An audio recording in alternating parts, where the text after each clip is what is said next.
There are two important days in your life: the day you were born and the day you find out why you were born. And I think for me, what is going on now with the Urban League, the whole notion of service to others, is that reason. I was born in the 50s in rural Virginia, and that was the time during Jim Crow. My mom was pianist for a choir for 70 years, 7-0. My dad was chair of the trustee board for 40 years. So it was an indelible impression of what service, sacrifice, discipline meant.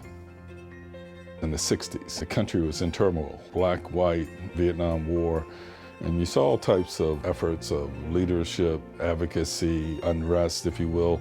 Watching the words and actions of Dr. King, President Kennedy, and how they attempted to deal with the problems of the country. So I would say that was a great influence. Education was my gateway to opportunities out of a rural environment. When I graduated James Madison University, I moved to Atlanta, Georgia, and attended Atlanta University, which was an opportunity to get an MBA. And the only thing our university kept impressing upon these young business students were to be entrepreneurs. For most of us, business was a textbook-only experience. So I went to Chicago with the idea of being a banker. I became a banker, exposed to a number of business opportunities. Chicago at the time was the second largest city in America. We had 4 black-owned banks and black businesses of every type, every level, every complexity. It was really learning another MBA, if you will. But I also saw what political leadership could be. While I was there, Harold Washington became mayor. Reverend Jesse Jackson ran for president of the United States. And it was all done in the boardroom of the bank I was working in, which was the largest black-owned bank in the country. And it was all, frankly, just in waiting to learn and apply those same skills in entrepreneurship. And that's what franchising was. When I first came to Norfolk, I was involved with my partner in a number of drug prevention opportunities, and I saw the impact on health.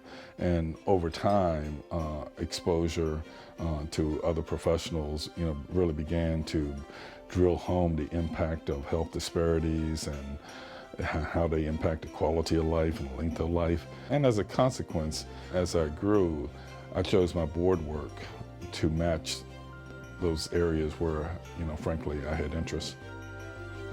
Gil Bland came to Hampton Roads and inserted himself into the community in so many different ways. He serves on 11 boards. He is the head of the Hampton Roads Urban League, and he is someone who is very interested in public service, nonprofit work, and helping folks who need a voice and an advocate. A very successful banker, successful entrepreneur.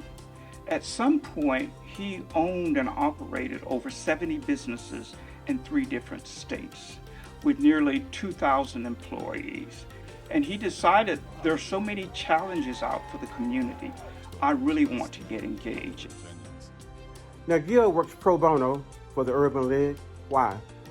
Because the Urban League believes in quality housing, educational opportunities, and justice for all. Gil also works each day trying to close the wealth gap. There aren't very many things you can point at that Gil hasn't had his fingers in at some point. And what the thread is, what the commonality is Gil Bland simply has a very deep-seated human connection, and it strives to raise people up. I first met Gil when I was in the room at Chev when he was the chairman, and I was asking for things and he was presiding, and I got to know him then. And he's fair, and he expects results.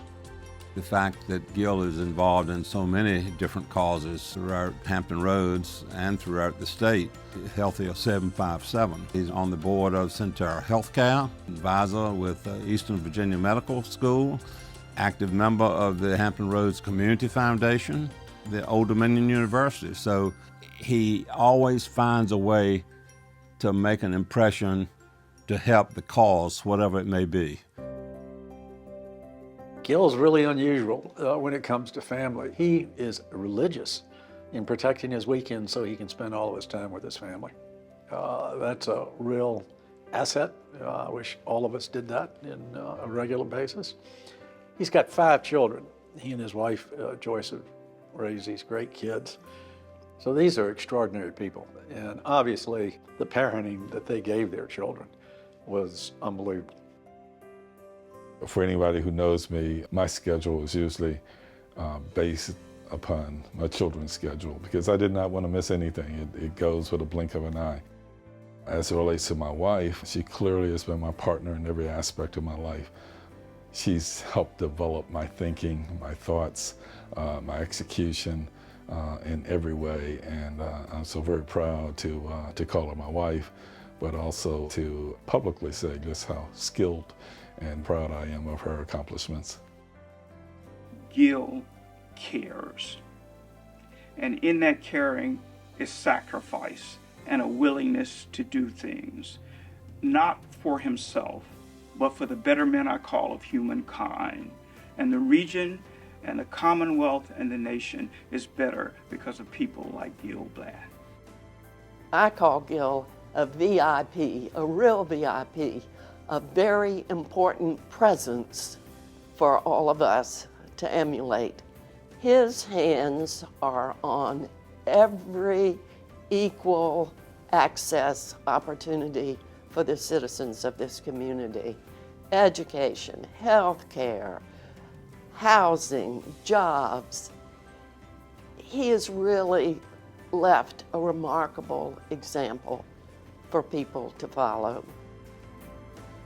If there is any hope of what I've attempted to accomplish in life, and that is to be a voice for those who may not have the forum to have their thoughts and their desires spoken or heard.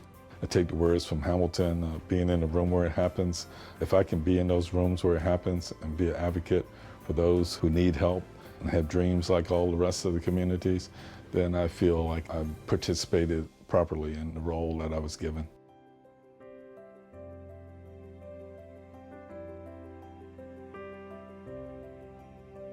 Hey, Gil, thank you for your leadership, lifetime of service, and the work you're doing to make us stronger in Virginia.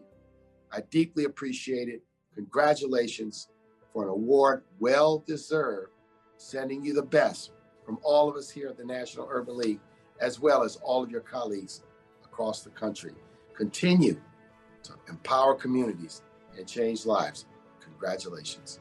Gil has vision and tenacity that is seldom found in our country. And for that, Gil, we thank you so much. Gil, congratulations on this honor. Thank you for all you do and for being a great partner in support of Hampton Roads and the Commonwealth of Virginia. Thank you for your dedication, your decades of commitment to higher education. Thanks for being a game changer. Thanks for being a world changer. And thank you for being my friend. Amen. I soon learned that Gil was a full-time volunteer. Now his wife gets up each morning at 5 a.m. to operate that Burger King business, while Gil gets up at 9 a.m. for his first breakfast meeting. So I think that we should be honoring Mrs. Bland tonight and not Gil. So let's give Mrs. Bland a round of applause.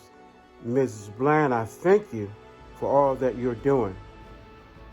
His beacon-like involvement is such as lights a trail for others to follow. And I'm pleased and proud to call him friend and know that he's so highly deserving of this honor. I wish him every good wish. I joined the Civic Leadership Institute in their recognition of Gil Bland for volunteerism, service, and support that will have continued impact into the future. Congratulations, Gil, and thanks to the organization for being wise enough to recognize him. As somebody who was a great friend of Josh Darden, who this award is named after, Gil, I know he would be proud of you being the recipient of this year's award. Congratulations, and looking forward to many, many more years of leadership from you in the future. Again, congratulations.